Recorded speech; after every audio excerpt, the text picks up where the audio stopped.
Thank you, Mr. Chairman. Commissioners, thank you for being here. The Internet has proven to be an incredible haven for innovation and for opportunity. And I believe the Commission's order poses a profound threat to continued innovation on the Internet, and in time will hurt small content providers and favor large corporations with influence in Washington. I also believe the order is contrary to law. I'd like to ask you, Mr. Chairman, initially just a simple question. In the order, am I correct that what the Commission has done is now to treat broadband providers as common carriers? Yes, sir. How then, Mr. Chairman, does the Commission justify that, given that last year, when the D.C. Circuit struck down the Commission's previous failed attempt at regulating the Internet, the D.C. Circuit said on page 45 of the opinion, and I quote, "We think it obvious that the Commission would violate the Communications Act were it to regulate broadband providers as common carriers." Sir, I'd be happy to get a specific legal response for you on that. I think that what the court was saying was that the Commission was imposing common carrier-like regulation without stepping up and saying you are a common carrier. And that's what essentially that statement says, I believe. They were saying you're violating the Communications Act if you're doing these common carriage-like requirements without making a finding that, in fact, they are common carriers. And that, let me ask, that was the gut of that. The specific order that was put out, was it subject to ordinary notice and comment? And specifically, was the public able to look at the details and comment on it before it was adopted? There was a full notice and comment proceeding and longer than average. Mr. Chairman, let me ask that question again. Was the public able to read the specific details and comment on the specific details of this order before it was adopted?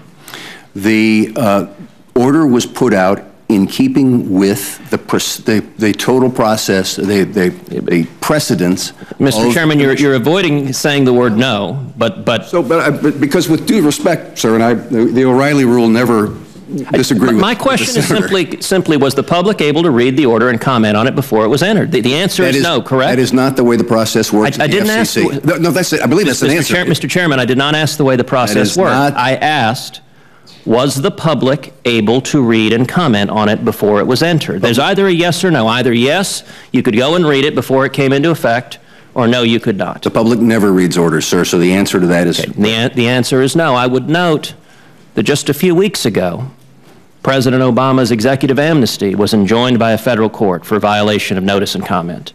And I think the Commission's action represents an abuse of its authority. Let's shift, though, to the effect of this order. Treating broadband providers as common carriers, putting them under Title II, treating them as public utilities, subjects them to Section 201. Section 201 gives the Commission the authority. According to Section 201, all charges and practices shall be just and reasonable. Is that correct? Correct. That means, I want to understand the effect of the Commission's order. It is the Commission's position that it has full legal authority from this day forward to regulate every charge and every practice of every broadband provider to determine whether they are just and whether they are reasonable. We have said, sir, that we believe this should operate the same way that Section 332 has, and that has not been the result. But Mr. Chairman, you seem to be misunderstanding my question. I understand that you're currently telling us you're going to forbear from using this authority. My question is to understand what legal authority the Commission is claiming. 201 is the legal authority. We are using 201 and 202 in this order. So I am correct that it is the Commission's position that it has the legal authority to regulate every single charge and every single practice of every broadband provider and to determine in the Commission's own judgment whether those charges and those practices are just and reasonable. There has been removed from the item the procedures that the Commission would use to do that, as in tariffing, as in retail rate regulation. But all of that is a matter of forbearance. You're not arguing that you lack the legal authority. You're saying right now you're refraining from doing that, correct? No, sir. I'm arguing that the tools to make that happen, tariffing ability, rate regulation ability, have specifically been removed, and that we expect that 201 will function as it has for the last 22 years in wireless. Well, Mr. Chairman, would you support legislation from this committee codifying the forbearance you're suggesting, explicitly prohibiting the Commission from regulating the rates or practices of broadband providers? Since you claim right now that we should trust the Commission, you'll never do that. Would you support legislation making that explicit? So I need to be real careful on that. I would be very happy to provide input to the committee. I want to be careful about saying I'm endorsing legislation or arguing against legislation or whatever. I think the point you raise, however, is that in any open internet rule or legislation, there should not be consumer rate regulation. Let me ask one final question. My time is expiring, but Commissioner Pai, would you share with this committee what the impact is likely to be of this order on consumers, the taxes and the impact on innovation and opportunity online? It's a terrific question, Senator Cruz. Thank you for it. The impact is going to be substantial. First and foremost, consumers' broadband bills will go up.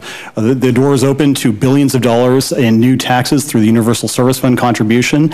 An independent study has suggested that it's going to be $11 billion each and every year. And that assumes that the FCC doesn't increase the amount it has promised to spend on some of these Universal Service Fund programs.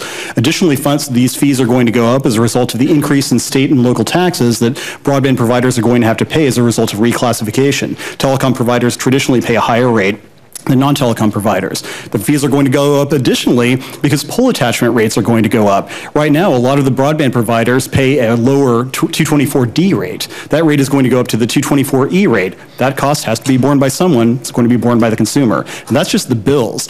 In terms of the actual service, the reduction in competition that Title II is going to work across this country, but especially in rural America, is going to be substantial. You've heard our exchanges about how some of these smaller ISPs in particular are going to have to either suck up the costs or go out of business altogether. Additionally, some of the larger providers are going to have to include a line item whenever they're thinking about deploying infrastructure. Will the Commission employ Section 201 authority to second guess the infrastructure we're putting in place for interconnection? The through routes that traffic has to go over could be second guessed by the Commission. All of these things now go through the FCC as gatekeeper. Third, consumers are going to suffer as a result of the second guessing the FCC is going to do through the Internet Conduct Standard. As the Chairman pointed out, we don't really know where this is going to go, that the FCC is going to sit there as a referee to throw the flag. But the problem is nobody even knows what the game is, what the rules are. And I think when the FCC explicitly tees up pro-consumer things like T-Mobile's Music Freedom, which allows the free streaming of music videos or music content to your smartphone outside of data caps, and says that may be an internet violation, then ironically enough, it's going to be some of the competitive wireless upstarts who want to challenge the big boys who are going to have to say, whoa, before we offer this, let's make sure we clear this with the FCC. Let's make sure we get an advisory opinion from the FCC as the Enforcement Bureau, not the full Commission, the Enforcement Bureau, to make sure this is kosher. And so essentially, as a result of all of this, instead of the internet working to the benefit of consumers and being developed by technologists, engineers, and innovators, it's going to be lawyers, bureaucrats, and politicians who decide what kind of digital opportunity we're going to have in the 21st century. But other than that, it's okay. Thank you very much. Powerfully said. Thank you, Mr. Chairman. Thank you, Senator Cruz. Senator Peters is back, so I have Senator